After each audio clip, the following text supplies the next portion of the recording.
You are welcome back. My name is Lukman Bello, and in the last class, we discussed the principles of an effective online pedagogy. In this video, we are going to continue with the considerations for an effective online pedagogy. If you are to organize an effective online learning, there are some pedagogical issues to be considered, regardless of the level of your learners. These include teaching presence, social presence, and cognitive presence. Let's quickly discuss this one after the other. Teaching presence. This is a critical task that you might need to do as an online teacher. It involves a whole process of designing, developing, and facilitating an online course so that learners can have the best learning experience. You have the responsibility as an online teacher to ensure that learners feel your presence, especially in the design and delivery of the online content. For example, you can achieve this by producing weekly instructional videos, chunking the content logically, presenting the content in a conversational manner, and giving assignments that will involve real-world application of the content learned. As an online teacher, you need to ensure that you consider teaching presence right from the design stage, especially in the way you present the content. From the constructivist viewpoint, you can achieve this through contextualized real-world tasks, which provide for improved understanding and more consistent transfer of learning to new situations. Therefore, right from the time you are setting learning outcomes and assessments, you need to give real-world tasks that will prompt learners to apply what they have learned in solving problems within their environment. Social presence.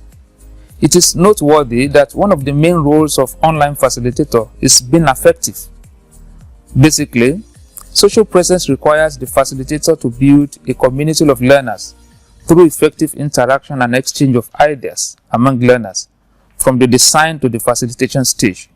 Social presence has to do with the social relational aspects of the online classroom and the connectivity and encouragement of the facilitators.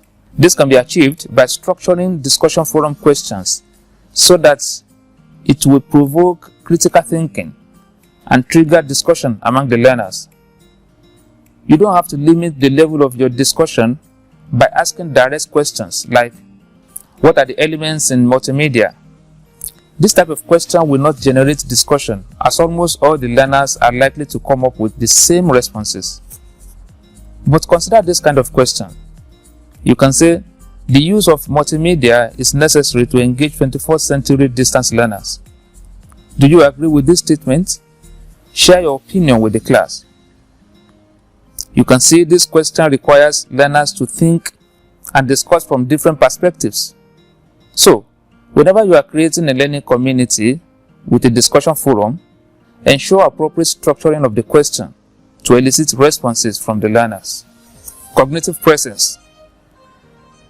This involves the ability to create a learning environment that is carefully designed by facilitators to make learning meaningful to learners. There is a need for the facilitator in online learning to design instructional content in such a way that will make learners involved in critical thinking and reflect on the content learned. So, at the design stage, you need to situate learning experience in an authentic context that promotes cognitive flexibility. This allows learners to apply learning experience in real-world situations. You can achieve this by creating scenarios, stories, and case studies that will put learning in context. While designing online content, you can also use examples from learners' immediate environments, such that they will be able to relate the content and apply same in solving problems in the society. In summary, open educational resources possess the capabilities to engage learners in instructional content, especially those who learn at a distance. However, the pedagogical implication of selecting these learning materials should be put into consideration in the planning and implementation of online learning.